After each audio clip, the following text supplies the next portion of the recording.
Et cette croix, en fait, qui est devenue un petit peu le symbole de la Romanée Conti, c'est un calvaire de croisement, en fait.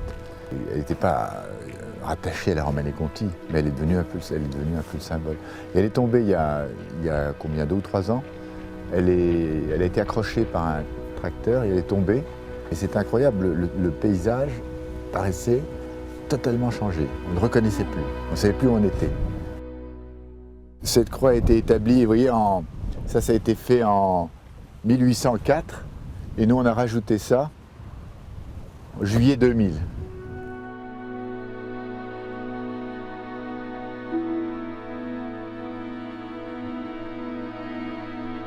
C'est la Bourgogne, des vignes toutes proches l'une de l'autre, hein, et qui donnent des vins complètement différents. Je dirais qu'il y a plus de ressemblances entre la Tâche et le Grand Échezeaux, par exemple, qu'entre la Tâche et la Romanée Conti. La Tâche et la Romanée Conti sont à 100 mètres l'une de l'autre, et tandis que le Grand Échezeaux est à, disons, 1,5 km à peu près. Et ce qu'il faut imaginer pour bien réaliser toutes les différences qu'il y a ici, il faut bien réaliser qu'il y a 300 ou 400 millions d'années, il y a eu des événements géologiques qui se sont produits sur les Alpes qui ont créé un affaissement ici. Il y a eu un affaissement qui a créé la plaine de la Saône. Mais cette partie-là qui était dure, qui était en roche dure, est restée ferme, mais ça s'est effondré à côté. Et alors, ici, c'était à l'époque, quand ça s'est produit, tout était basculé, fracturé. Puis les millions d'années ont érodé la surface, mais le sous-sol est resté très, très compliqué. Et les crues en fait, sont la réflexion sur la surface de cette complexité géologique profonde. De crues? Oh, ben, il y en a beaucoup sur Vaune, hein. Il y en a, je ne sais pas combien. Hein. Bonjour. Vous allez bien? Comment ça va? On ne s'est pas vu, je croyais qu'on s'était vu tout à l'heure. Non. Ah non. Moi je suis dans le fond là-bas. Oui. Je me cache. Avec vos femmes. Voilà. C'est le grand mérite des appellations contrôlées d'ailleurs, c'est d'avoir gravé dans le marbre ces secteurs qui sont tout à fait uniques dans le monde du vin. Mais ça ne produit de très grands vins que si l'homme est à la hauteur. Si on se contente de s'appuyer sur le terroir pour faire du vin et dire qu'il est grand, ça ne suffit pas. Le travail de l'homme est essentiel. Il n'y aurait rien si l'homme n'était pas là pour le produire. Je suis désolé, mais il faudra redescendre parce que vous avez oublié un pied. Il y en a tout le long, puis il y en a tout le long un petit peu. Ah bon? Et puis il y a un pied qui est oublié en bas. Ah ben je retourne. Mais regardez bien tout le long là. D'accord, ben je vais le faire. Là c'est bien vendangé. Mais c'est joli, hein. Ah oui, ils sont beaux. Hein. Magnifique là. Hein. Ils sont sains. Ouais. C'est superbe. Petits raisins 1000 rangs, des petites grappes, peu de jus, beaucoup de peau, c'est-à-dire donc beaucoup de matière solide. Et c'est ça qui fait la qualité.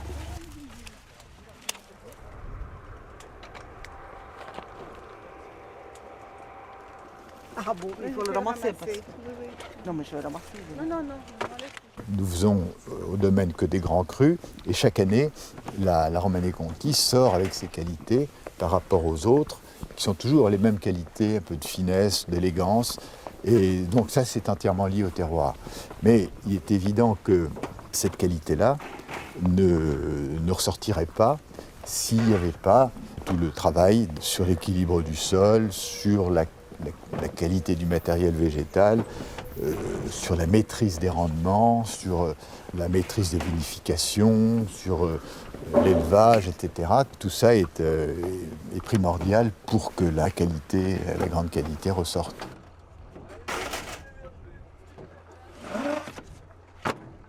Je vais repartir vers la cuverie. Hein? Je vous suis. D'accord. Bon. La fin alors.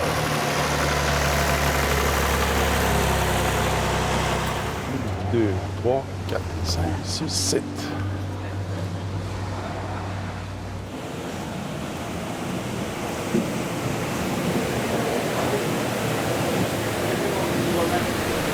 Bonjour Patrick, bonjour. Bonjour Manu, ça va bien? Bonjour tout le monde, allez, bonjour. Bonjour, ne bougez pas.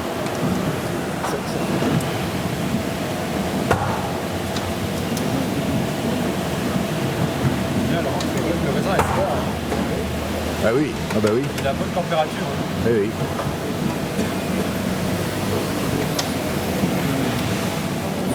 C'est joli là, hein. C'est très joli là. Hein. C'est superbe tout ça. Oui. Quand je verrai un moment, le drapeau, dans la canne. Des raisins un peu bouillis. J'aime bien là.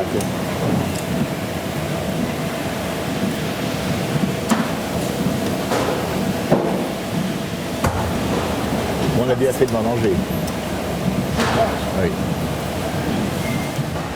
Il ne faudrait pas que vous ayez à faire ça. Il ne faudrait pas que vous ayez à faire ça. Parce que chaque fois vous écrasez les grumes comme ça. Il faudrait qu'il le fasse tout doucement, tout doucement. Je vous embête avec ça, hein, mais...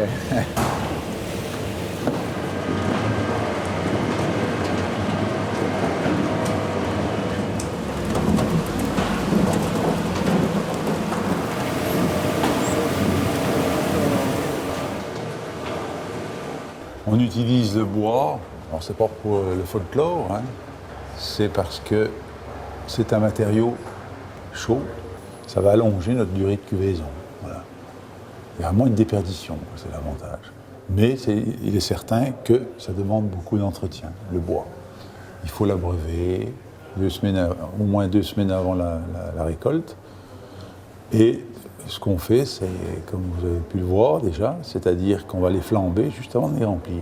On chauffe donc du marc, on asperge la cuve intérieure et on la fait flamber pour l'aseptiser d'une manière naturelle.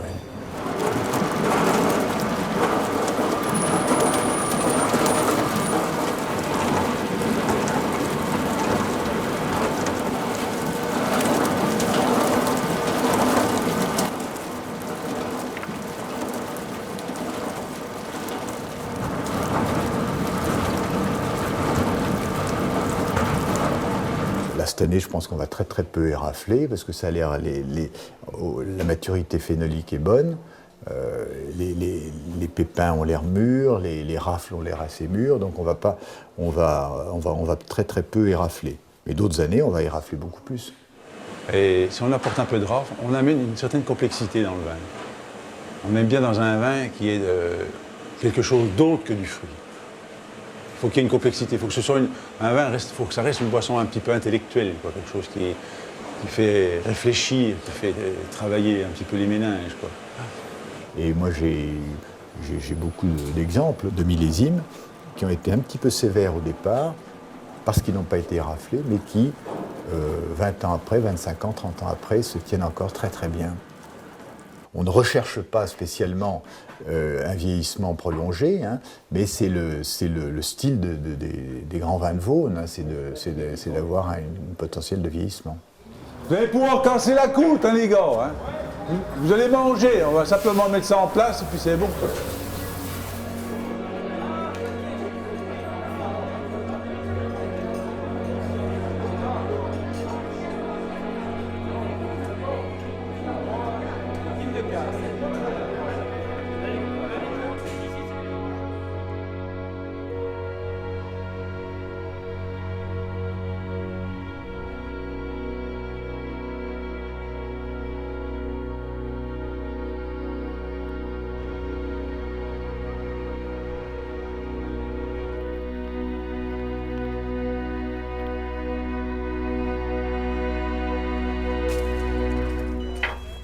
De toute façon, c'est bon, hein.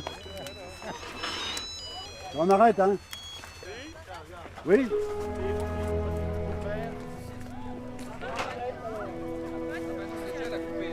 Oui. Oui, on a arrêté.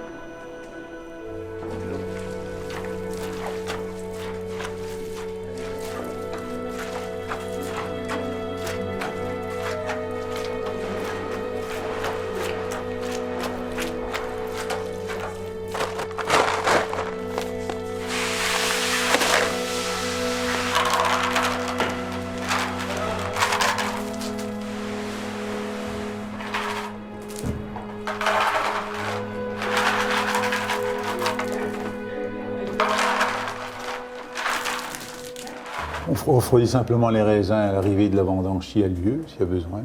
On descend pas en dessous de 15 degrés. Et après, on laisse faire la nature. Il ne faut pas que la fermentation démarre trop vite, mais il ne faut pas qu'elle attende trop non plus. Hein, tout est une question d'équilibre. Ah oui. Bah oui, parce qu'après, il y a les jus, il y a un risque d'oxydation, il peut monter de la volatile, etc. Donc il faut maîtriser la température pour qu'il y ait une légère macération, mais il ne faut pas qu'elle dure trop longtemps. Vous savez, c'est toujours pareil, hein, c'est toujours une question d'équilibre et de juste milieu.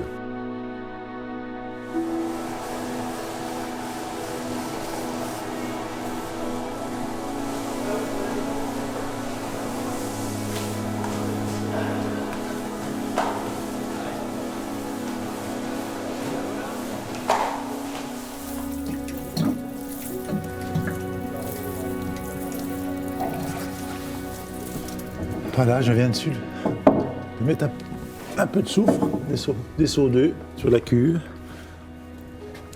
pour protéger contre l'oxydation. On en met quand même très peu. En toute chose, il faut toujours éviter les excès, en toute chose. Il faut éviter le trop peu puis le trop trop.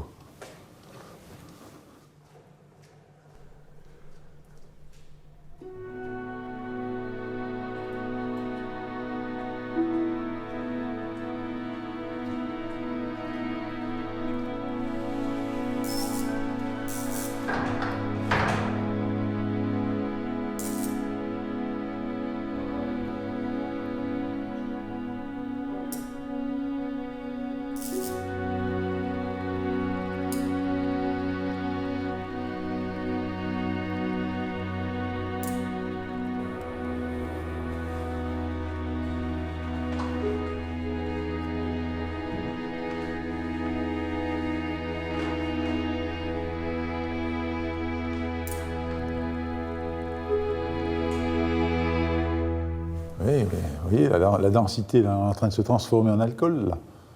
On a 1010, là, c'est encore pas terminé. Là. Et elle est à 33 degrés, là, en train d'extraire là, tous ces tanins, sa matière. Là. Voilà. La charpente est en train de se développer. Là. Il y a une belle mousse, regardez. Quand il y a de la mousse comme ça, allez-y. Quand il y a de la mousse, c'est très bon signe.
Nous sommes en biologie depuis 25 ans à peu près, pas loin de 25 ans, qui inclut d'ailleurs du travail selon le rythme des saisons. C'est-à-dire qu'on travaille avec le calendrier des semis, on essaye de faire les labours au moment où il faut, hein, on essaye de faire les travaux suivant le rythme des saisons, même dans notre biologie.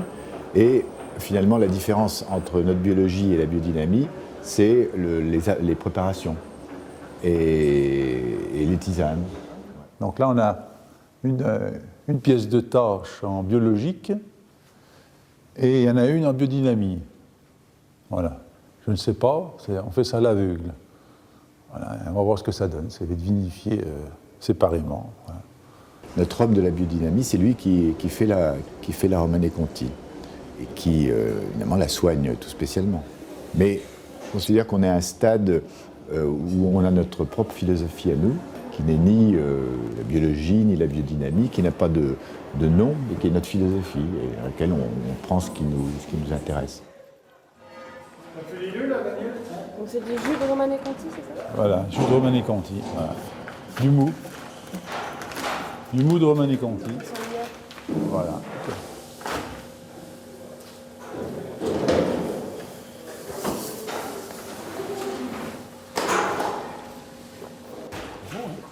Du miel. Du miel.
Très bien, c'est pas trop tannique, un bon équilibre, une bonne acidité, une belle couleur, donc c'est déjà, ça s'annonce très bien.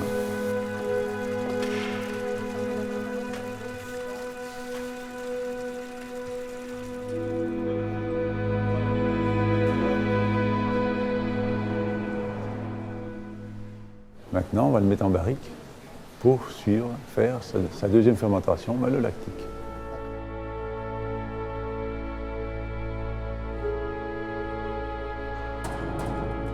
Ça va être entonné demain, voilà, pour faire leur fermentation malolactique.